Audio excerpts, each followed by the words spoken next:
Hello everyone. आज हम पढ़ेंगे लैंडफॉर्म डेवलपमेंट की मोस्ट पॉपुलर थ्योरी जो कि दी है विलियम मॉरिस डेविस ने। इसको हम साइकिल ऑफ इरोजन भी कहते हैं एंड ये लैंडफॉर्म डेवलपमेंट की सबसे बेसिक और मोस्ट पॉपुलर थ्योरी है। तो चलिए शुरू करते हैं। साइकिल ऑफ इरोजन आपकी विलियम मॉरिस डेविस ने दी थी 1889 में। इस जो आपके डेविस थे ये अमेरिकन थे और ये जो आपकी साइकिल ऑफ इरोजन है ये और भी डिफरेंट नेम से जानी जाती है। इसको हम जियोग्राफिकल साइकिल ऑफ इरोजन या फिर पेनिप्लेनेशन, स्लोप डिक्लाइन थ्योरी या फिर फ्लूवियल साइकिल के नाम से भी जानते हैं।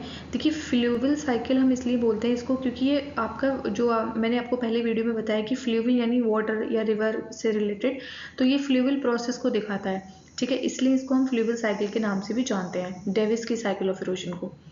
अभी देखिए डेविस के कुछ अजम्पशंस थे। आप जो भी थ्योरी पढ़ेंगे उसमें कुछ ना कुछ अजम्पशंस होते हैं, ठीक है। तो वो हमें पता होना बहुत ज़रूरी है क्योंकि उसी के बेस पे आपकी जो थ्योरी दी गई होती है ना। तो अजम्पशंस क्या थे डेविस के? The evolution of landform takes place in orderly manner. देखिए इनका मानना था कि जो आपका लैंडफॉर्म का इवोल्यूशन होता है यानी लैंडफॉर्म जो आपका बनता है वो ऑर्डर वे में होता है, एक सीक्वेंशियल मैनर में होता है, यानी स्टेप बाय स्टेप। ऐसा नहीं है कि पहले कुछ और बाद में कुछ। जैसे आप इंसान का अगर इवोल्यूशन देखें तो पहले बच्चा होता है, यंग स्टेज होती है, देन मैच्योर, देन ओल्ड। इसी तरीके से डेविस का मानना था कि लैंडफॉर्म भी ऐसे ही बनते हैं, पहले यंग स्टेज होती है, देन मैच्योर, देन ओल्ड। ठीक है, ये हम आगे पढ़ेंगे इनकी स्टेजेस को। ये इनका assumptions था। And there is a short period of rapid rate of upliftment in land मास।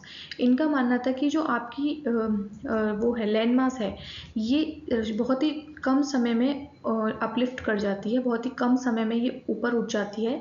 यानी आपका फॉर एग्जांपल जो आपका अपलिफ्टमेंट होगा वो बहुत ही तेज़ी से होगा। देन उसके बाद आपका, इनका मानना था अपलिफ्टमेंट के बाद आपका इरोजन स्टार्ट होगा।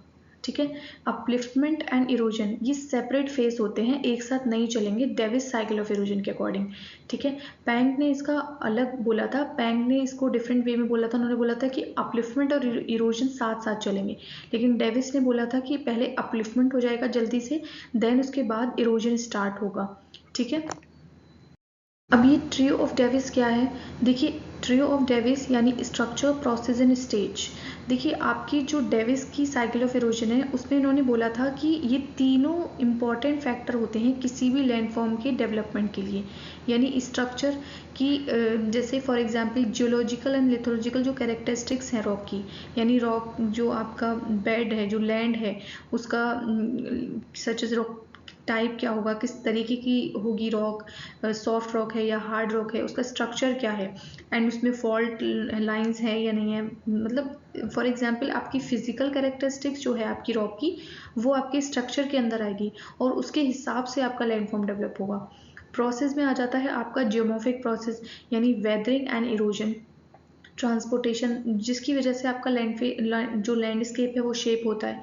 तो जिस प्रोसेस से होके वो गुजरता है उस जैसे वेदरिंग एंड इरोजन ये प्रोसेस के अंदर आता है। एंड स्टेजेस, देखिए डेविस साइकिल ऑफ इरोजन में स्टेजेस का इंपॉर्टेंट रोल था क्योंकि इनका मानना था कि ये टाइम डिपेंडेंट है डेविस की जो साइकिल है, क्योंकि इसमें इन्होंने टेम्पोरल एस्पेक्ट को बहुत ही इम्फोसाइज किया। इन्होंने बोला कि जो भी आपकी लैंडफॉर्म डेवलप होता है उसमें टाइम का बहुत बड़ा रोल होता है, कि आपकी जो लैंडफॉर्म डेवलप होगी अपलिफ्टमेंट के बाद आपका धीरे धीरे इरोजन स्टार्ट होगा, ये सब टाइम बाउंड होगा।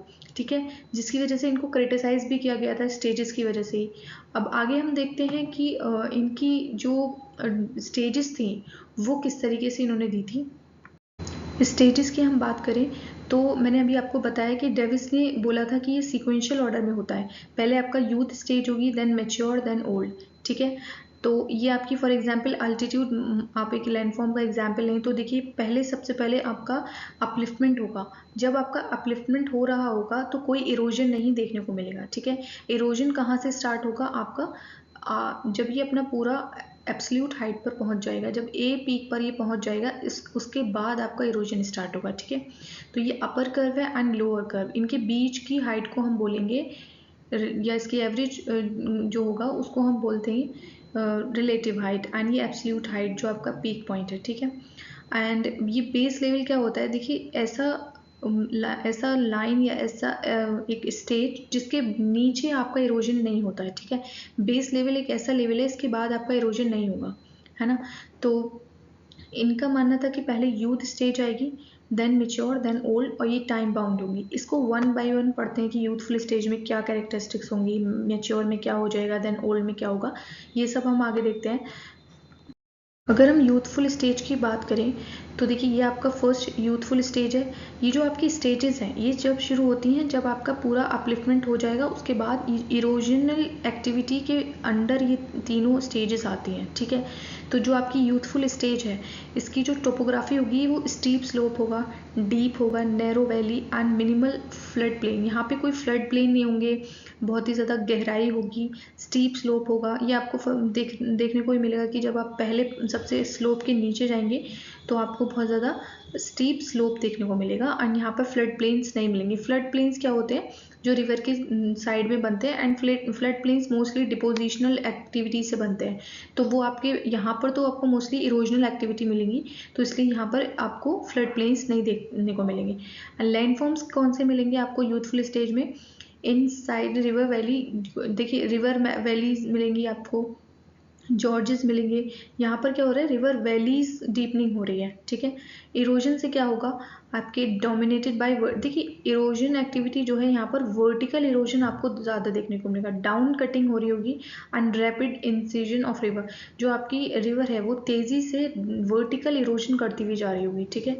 वेदरिंग की अगर हम बात करें तो initial weathering of bedrock leads to significant sediment, देखिए लोड, यहाँ पर वेदरिंग होगी एंड इरोजन बहुत ज़्यादा होगा, जिसकी वजह से जो आपकी रिवर है उसके अंदर बहुत ज़्यादा सेडिमेंट्स होंगे, है ना। तो वो आपकी डीपनिंग और वर्टिकल डाउन कटिंग करती हुई जाएगी। ड्रेनेज की बात करें तो बहुत ही हाई एनर्जी के साथ आपका जो रिवर है वो यहाँ से यूथफुल स्टेज में फ्लो कर रही होगी, ठीक है।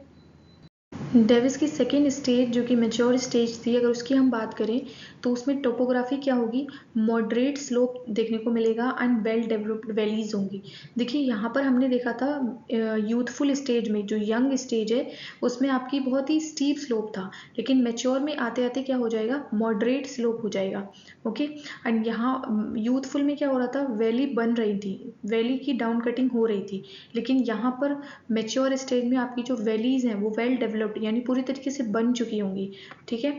अगर हम लैंडफॉर्म्स की बात करें तो आपके मियंडर्स, ब्रॉड, आपके फ्लड प्लेन्स होंगे, यहाँ पर रिवर टेरेसेस देखने को मिलेंगे, ठीक है। इरोजन अगर एक्टिविटी की बात करें तो हमने देखा था कि यूथफुल जो यंग स्टेज है उसमें वर्टिकल इरोजन देखने को मिल रहा था।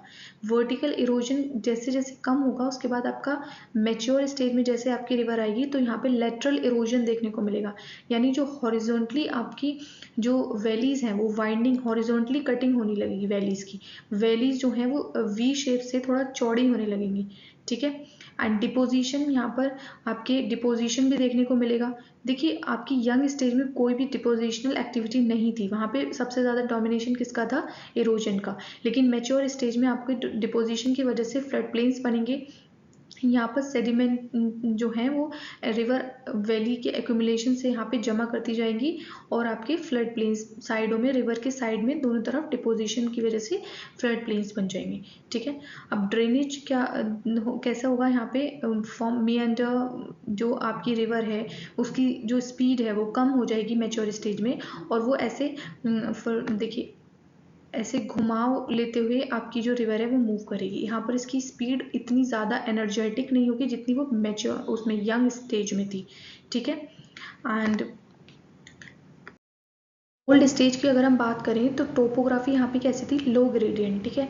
अकॉर्डिंग टू डेविस यहाँ पर आपका जो ओल्ड स्टेज है यहाँ पर ग्रेडियंट नहीं बचता है, बल्कि बिल्कुल फ्लैट टेरेन जैसा है, फ्लैट जगह, फ्लैट लैंड मास मिलेगा आपको ओल्ड स्टेज में, ठीक है। यहाँ पे ज़्यादा आपको इरोजन देखने को नहीं मिलेगा, और जो आपकी रिवर है उसकी एनर्जी एकदम ख़त्म हो चुकी होगी, और वो यहाँ से सेडिमेंट लाकर यहाँ पर आपके एंड स्टेज पे और ओल्ड एज में डिपोजिशन करना शुरू कर देगी। तो यहाँ पे क्या होगा, एक्सटेंसिव सेडिमेंट्स जो है यहाँ पे जमा हो जाएंगे, और यहाँ पे डिपोजिशन लैंडमार्क्स देखने को मिलेंगे, एंड इरोजन जो है यहाँ पे मिनिमल हो जाएगा, और आपको इक्विलिब्रियम यानी एकदम बैलेंस देखने को मिलेगा इरोजन एंड डिपोजिशन का, और बल्कि डिपोजिशन ज़्यादा ही होगा इस ओल्ड स्टेज में, ठीक है। एंड ड्रेनेज की अगर हम बात करें तो आपकी जो रिवर है वो लो एनर्जी की होगी, और मिएंडर जो है एक्सटेंसिवली मिएंडर, बहुत ही धीरे धीरे, मैंने आपको मिएंडर का भी थोड़ी देर पहले ही बताया कि वो घुमाव लेते हुए आपकी चलेगी, ठीक है। एंड ये जो आपको दिख रहे हैं मोनार्ड नॉक, ये डेविस की साइकिल में लास्ट में बनेंगे। ये रेसिड्यूशल हिल्स होती हैं जो कि लास्ट में बच जाती हैं, इरोजन होते होते बहुत छोटी छोटी हिल्स बच जाती हैं जिनको हम मोनार्ड नॉक बोलते हैं, ठीक है। ये आपकी डेविस साइकिल में ओल्ड एज में देखने को मिलेंगी। आई होप आपको ये थ्योरी समझ आई होगी डेविस की। एंड अगर आपको वीडियो अच्छा लगा हो तो उसको लाइक एंड सब्सक्राइब करिएगा। Thank you for watching. मिलते हैं नेक्स्ट वीडियो में।